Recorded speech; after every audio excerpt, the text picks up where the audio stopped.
এখন আনারসের ভরপুর সিজন। ফলের বাজারে যেদিকেই তাকাই খালি আনারস আর আনারস। আমি কিনে এনেছিলাম আনারসের চাটনি বানাবো বলে।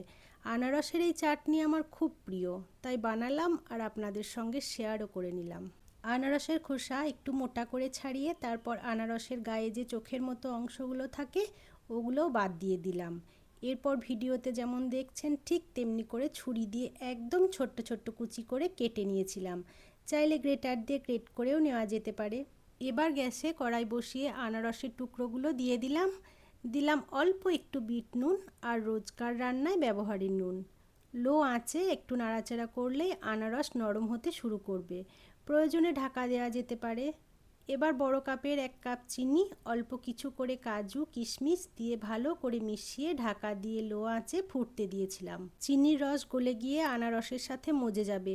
রসটা যখন ঘন হয়ে বেশ একটা চ্যাটচেটে ভাব হয়ে আসবে তখন 3 চামচ পাতিলেবুর রস দিয়ে গ্যাস বন্ধ করে দিয়েছিলাম। সাজানোর জন্য উপর থেকে অল্প কিছু বেদানা ছড়িয়ে দিয়েছিলাম। একদম ভোজবাড়ির মতো স্বাদ হয়েছিল।